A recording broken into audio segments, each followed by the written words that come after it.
What's up, my peeps? So, pre-calculus, sequences and series. In this video, we're going to talk about arithmetic series.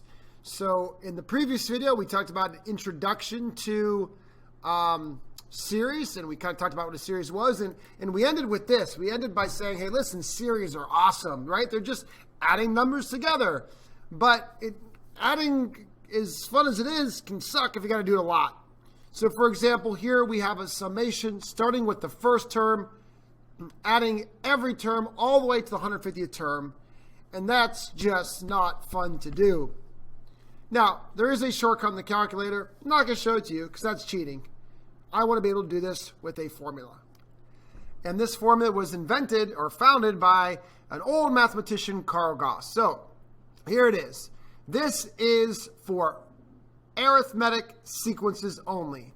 To find the sum of a finite arithmetic sequence. Now remember, this is our generic formula for an arithmetic sequence.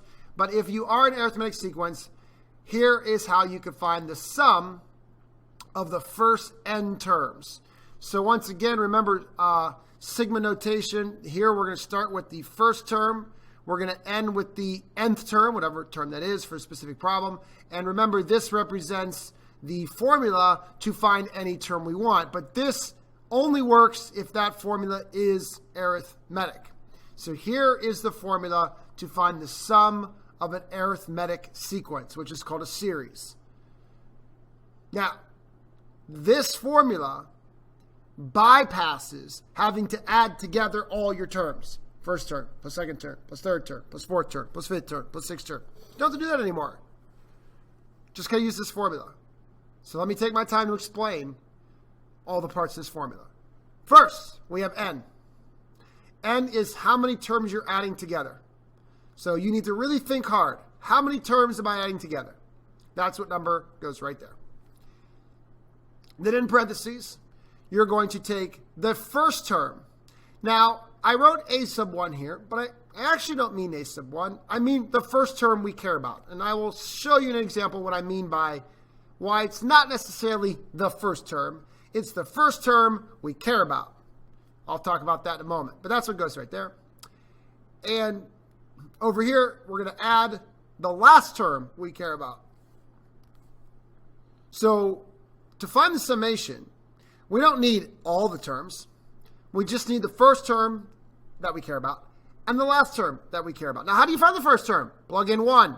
How do you find the last term? Well, plug in whatever that last term is. And then that has to be divided by 2. And that's your formula. Now, you might see alternate forms of this formula. For example, some people will treat this as n over 1 and they'll multiply and they'll just put the n in the numerator. N times the first term we care about plus the last term we care about, all divided by 2. But come on, listen, that's no different. It's not any different. Whether the n is outside or on top, it's the same thing. It's just kind of setting you aside that you may see that. All right, so it's a really easy formula. I can't emphasize enough. What's this formula for? It's to find the summation, series, of the first n terms of an arithmetic sequence. So instead of you adding all the terms together, you only have to do a little bit of work. Add the first term you care about to the last term you care about, divide by 2, and multiply by n, the number of terms. Let's do some examples. Now, before I look at some examples, these problems can be a little different. So listen to how I use the formula every single time. All right, first example wants me to find the sum of the first term all the way to the 120th term. And the formula to find any term is 3n plus 4. Now, I cannot use the formula that we just went over if I don't first confirm that this is arithmetic. But as we learned back in the arithmetic sequence video, if you're linear, you're arithmetic. So this is linear. 3n plus 4 is a linear function. It's a linear expression. So this is arithmetic. All right, so here's how the formula works. First, how many terms am I adding together? Well, I'm going to start with the first term. I'm going to go to the 120 term. So how many terms are there from 1 to 120? Doesn't take a rocket scientist to figure that out. 120 terms. Then I need the first term I care about. The first term I care about is the very first term. How do I find that first term? Plug in 1. 3 times 1 is 3. 3 plus 4 is 7. So the first term I care about is 7. What's the last term I care about? The last term I care about is the 120th term. How do I find the 120th term? Plug in 120. Now, I'm not a human calculator, so feel free to grab a calculator. 3 times 120 plus 4 is 364. So the first term I care about is 7. The last term I care about is 364. And again, I divide that by 2. So here I go. I'm going to use my calculator. I'm going to go ahead and pull my calculator up so I can actually show this to you. Do it in steps, please. 7 plus 364. There it is. Divide by 2. There it is. Times by 120. The summation is 22,260. Now, I would much rather do that than add together the first term, 7. Second term, 10. Third term, 13. And do all that until I get to the 120 term, and then add them all together. I don't want to do that. I would never want to do that.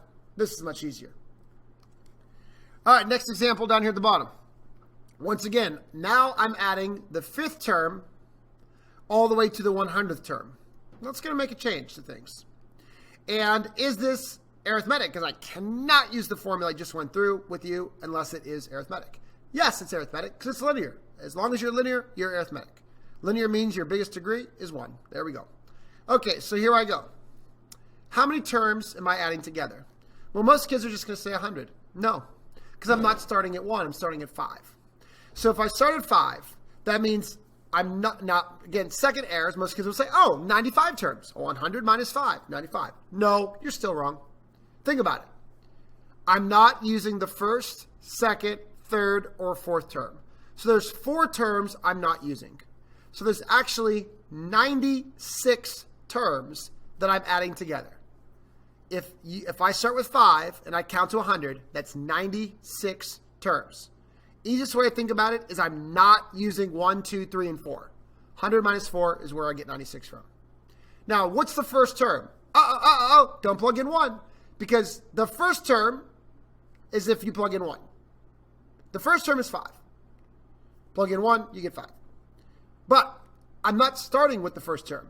That's why when I showed you the formula, I emphasized that it's the first term you care about.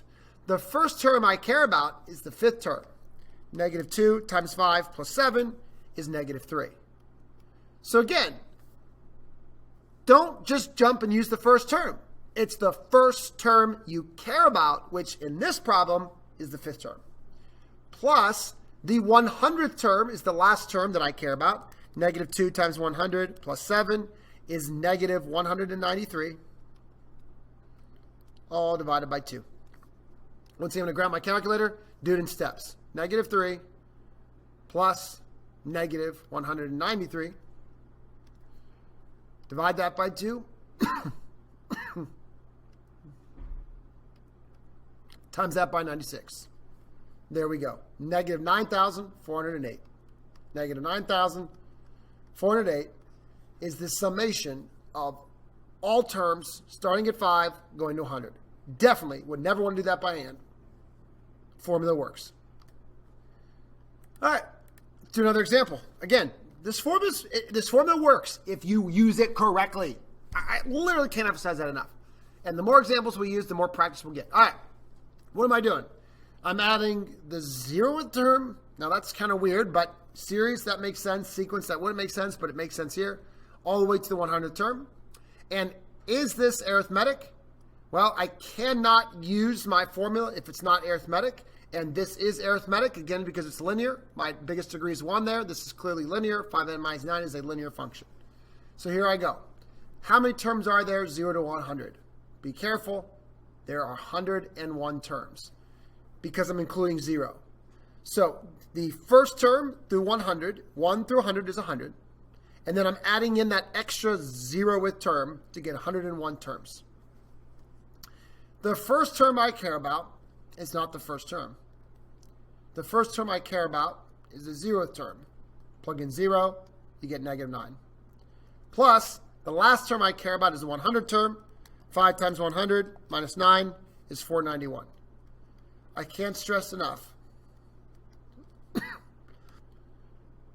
this number right here it's not always the first term. It's the first term you care about, which in this problem is the 0th term. Now I'm going to go to my calculator, do it in parts, -9 plus 491. Divide that by 2, times that by 101, and 24,341 is the sum of all of these terms. So again, it's an awesome formula. It's an easy formula if you know how to use it. All right, now let's work backwards. These problems I think are actually kind of fun. You're working backwards. So these are a series, right? Series is the addition of a bunch of numbers, right? It's the addition of numbers of a sequence. So here, what we want to do is, listen, I can grab a calculator right now and get the answer. Duh, it's just addition. But what I want to do is I want to write this in sigma notation. So we're actually going to work backwards from starting with the sigma notation and writing it as a series. All right, so there's several things I have to figure out. First, I'm starting with the first term, and I'm adding up the second, third, fourth, fifth, and I'm ending with the sixth term. So when I write my summation notation, I'm going to start with the first term, and I'm going to end with the sixth term. So that was pretty easy, right? Now, what goes over here next to the sigma is a formula to find any term I want. Well, come on. We should know how to do that. We practiced that already back with the sequences. This is an arithmetic sequence where the first term is -3, and the common difference is adding 5. So we go up 5, up 5, up 5, up 5. So the formula to find any term I want is the first term, -3, plus 5 times n minus 1. Let me clean that up. -3 plus 5n minus 5. Let me clean that up even more. 5n minus 8. So that's what I'm going to go right here, 5n minus 8. So this is the sigma notation that would produce this given series. Don't believe me? Just try it out. Plug in 1. 5 times 1 is 5. 5 minus 8 is the first term, -3. Plug in 2. 5 times 2 is 10. 10 minus 8 is the second term, 2. And then all the way up to plug in 6. 5 times 6 is 30. 30 minus 8 is 22. So this summation sigma notation would produce the following series. So how easy was that? I mean, it was really simple, right? All right, let's try this next one here. All right, once again, I'm starting with the first term, 8, and I'm going to add the second, third, fourth, fifth, sixth, seventh term. So once again, just counting first term, second term, third term, fourth term, fifth term, sixth term, seventh term. So I'm starting with the first term, ending with the seventh term. That first part's easy. Now I need a formula to find all of those terms. Well, again, that's easy. This is arithmetic. The first term is 8. The common difference is -2. Down 2, down 2, down 2, down 2, down 2. So my formula to find any term I want is the first term 8 plus the difference -2 times n minus 1. Cleaning that up, we get 8 minus 2n plus 2. Clean that up a little further, we get -2n plus 10. So that's what's going to go right here, -2n plus 10. How easy is that?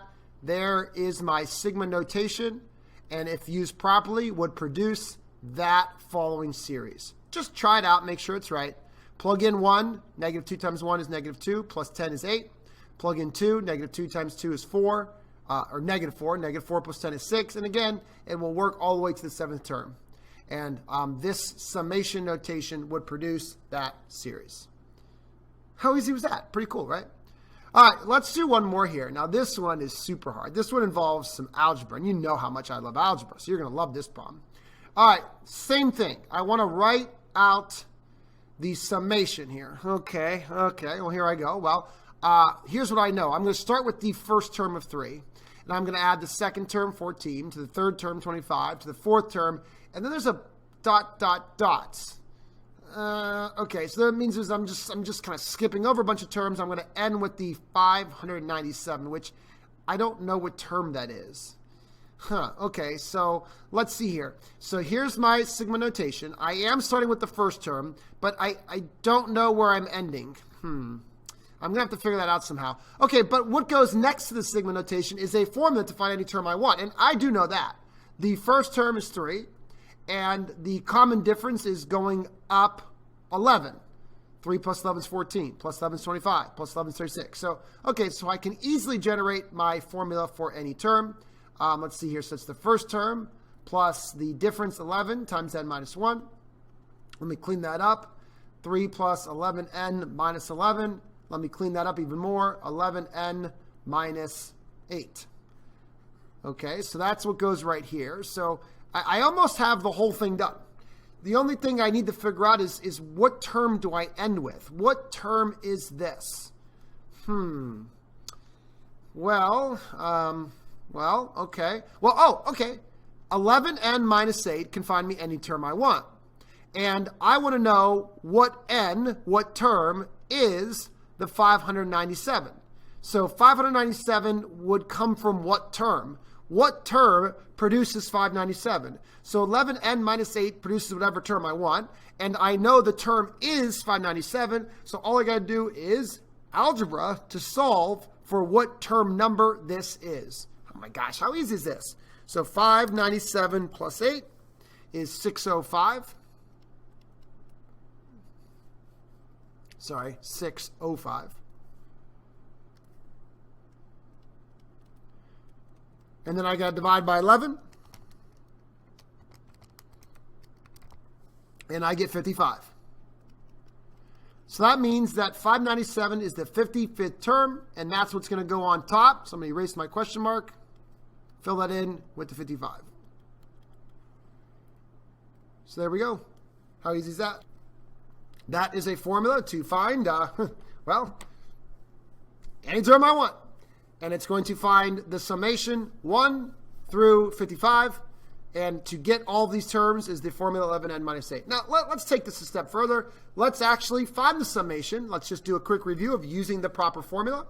So let's see here. Once again, the formula says, how many terms are you adding together? Well, I'm starting with 1 and going to 55. That's 55 terms.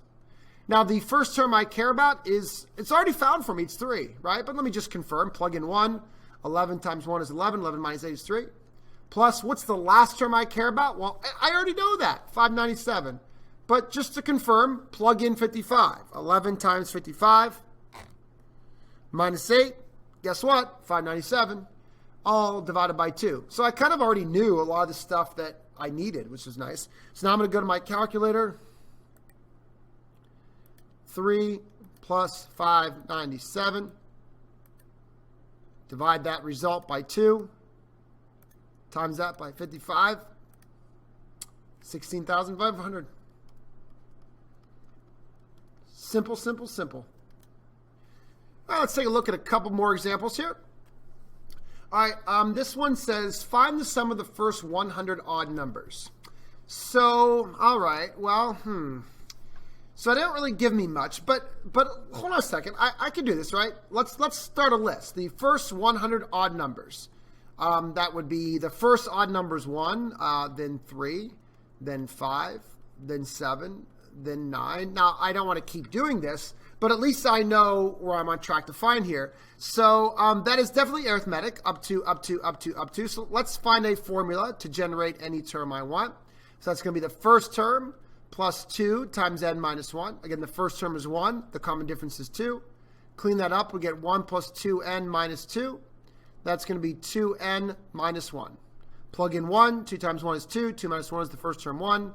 Plug in 2. 2 times 2 is 4. 4 minus 1 is the second term 3. So there's a formula to find any term I want. So what do I want to do here? Essentially, I'm going to write a summation. I want to start with the first term, and I want to go all the way to the 100th term. And the formula to find these terms is 2n minus 1. So 2n minus 1 is a formula to get the odd numbers. And I want to find the summation of the first 100 odd numbers. So how easy is this? And now I'm going to use my formula. All right, from 1 to 100 is 100 numbers. I want to find the sum of the first 100 odd numbers. So there's clearly 100 numbers I want to add together. The first number I care about is by plugging in 1. 2 times 1 is 2. 2 minus 1 is 1. Now I already knew that. And the last term would be the 100th odd number. Well, how do I find that? Plug in 100. 2 times 100 is 200.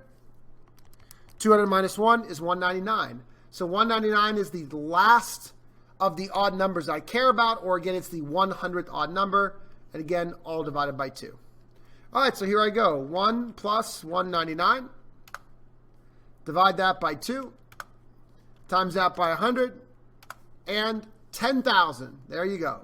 10,000 is the sum of the first 100 odd numbers. All right, next one says, find the sum of the first 30 terms of this sequence.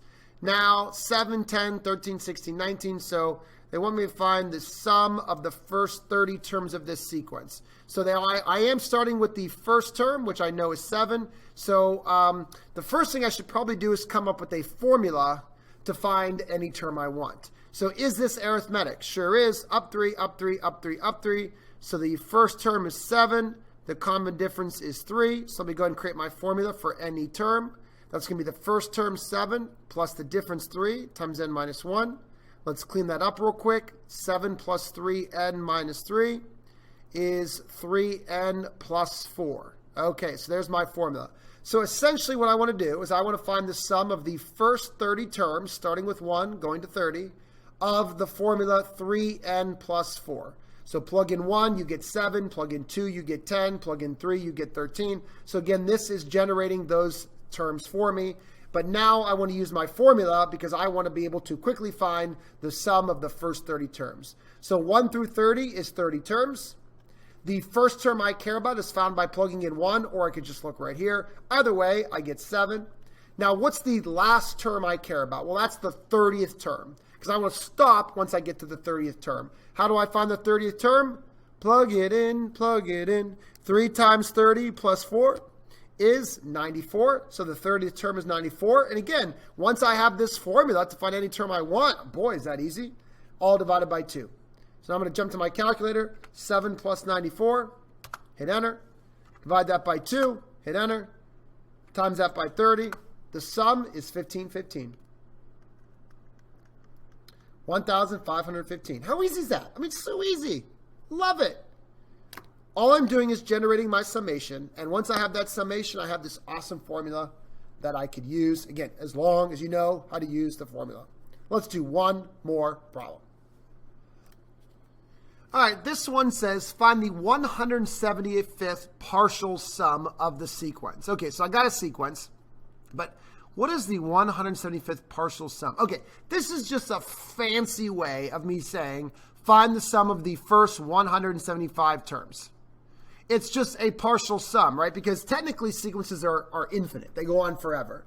But I'm asking you to find the sum of just the first 175 terms. So we call that the 175th partial sum. It's not the full sum, because the full sum would be literally forever. So it's just the partial sum of the first 175 parts. So of the first 175 terms, I want to find the sum. So they want me to find the sum of starting with the first term, which of course I know is 15, going all the way to the 175th term. That's easy, right? Okay, so now what I need to figure out is I first need to find a formula. Now, is this arithmetic? Sure is. Down 8, down 8, down 8, down 8. So first term is 15. Common difference is negative 8. Let's go ahead and find that formula. So the nth term would be the first term 15 plus negative 8 times n minus 1. Clean that up. Negative 8n plus 8. Clean that up even more. Negative 8n plus 23. So that's my formula to find any term I want. And again, it's worth it just to make sure it works. Let's just check the third term. Negative 8 times 3 plus 23 is negative 1. So plugging in 3 does produce negative 1. So now that I understand exactly what's happening, I'm finding the sum from 1 to 75 terms. And a formula to find any term I want is negative 8n plus 23. Now I can go ahead and use my formula. So how many terms am I adding together? Well, pretty obvious, 175 terms from 1 to 175. The first term I care about is plugging in 1, which again, I already know is 15, but again, it does work. Negative 8 times 1 is negative 8. Negative 8 plus 23 is 15. Plus the last term I care about. Now, that I don't know, but I can easily find. The last term I care about is the 175th term. All I got to do is plug that in to get that number. Negative 8 times 175 plus 23 is negative 1,377. So again, that's the only place there's a little bit of work, but that's exactly why I found this formula, because to get that last term, I just have to use the formula. And again, divided by 2. So easy. Again, I just can't stress, know how to use the formula. So 15 plus negative 1,377. Get that answer. Divide that by 2. Times that by 175. My 175th partial sum is quite large. Negative 119,175. All right. So it's a really, really easy formula. To find the sum of an arithmetic sequence, you need n, the number of terms. You need the first term you care about, which might not necessarily be the first term. That's why I say the first term you care about. Plus the last term you care about, all divided by 2. What an easy, easy, easy formula if you know how to use it. All right, guys, a lot in this video. I realize that, but put it all together. Pretty easy stuff, I think. All right, practice the examples, and as you do examples, you're going to learn. What do I need to do here? What do I need to do here? What mistakes do I have to avoid? So practicing examples is where learning really takes place. All right, love you.